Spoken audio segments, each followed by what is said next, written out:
Biden just walking out on stage in Detroit, Michigan, and this, as the New York Times is telling us, that his visit to Detroit is drawing few high-profile Democrats. He's being introduced there by Gretchen Whitmer, Debbie Stabenow, Gary Peters,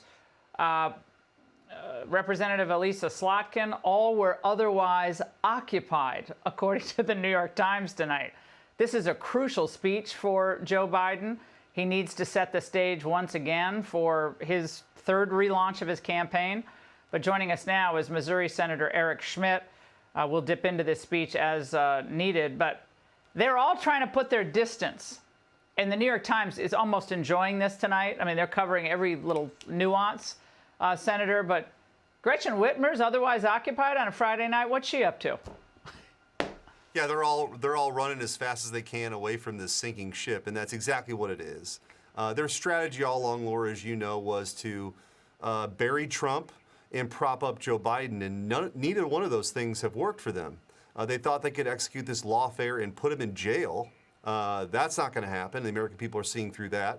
And also the court cases are falling apart because they're a joke. And then also propping him up. They've known all along that this guy is in serious decline. He's not up to the task, and his policies have been a total disaster. So there's only so much spinning you can really do before people see it with their own eyes. And they saw it on that debate stage. No one can unsee that.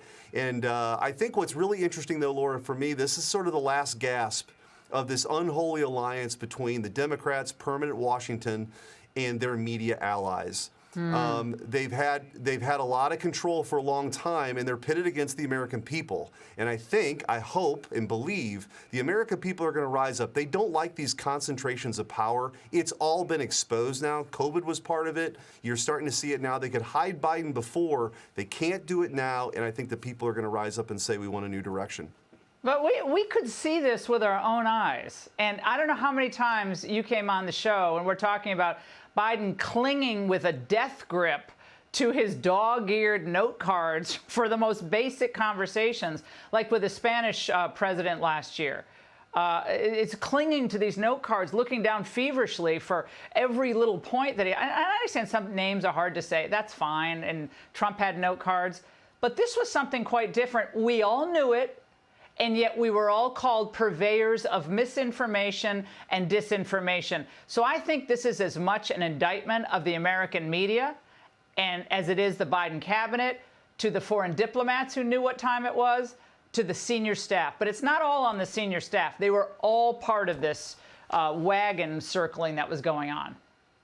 No doubt about it. And I think a fair question to Kamala Harris is, what did you know and when did you know it? There hasn't been a cabinet meeting, we're being told now, in like 8 months, which is unusual. And by the way, I'm a Republican. Obviously, I serve in the United States Senate. I represent the people of Missouri. I'm also an American, right? I'm an American first. And the idea that our president of the United States has to put a lid on it at 4 p.m. or can't get up before 10 a.m. and can't take a phone call and has access to the nuclear codes when a president might have 6 or 7 minutes to respond is insulting to the American people. I mean, this makes Watergate look like small potatoes. But again, the media can't decide where they want to go with this, Laura, because they so badly want the Democrats to have complete power and control. They don't know what to do. They don't know if they should dump Biden or they should keep Biden. And I think that Republicans, it's a great opportunity for us to present a vision for working Americans so America can be strong once again in the world. And I think the convention next week is going to highlight that difference. But it is fascinating to watch. The people who've covered this up, who just a couple of weeks ago were saying these were cheap fakes, this was a right-wing conspiracy, they can't lie anymore. The big con. Yeah, we call it the big con. They said the big lie. This is the big con.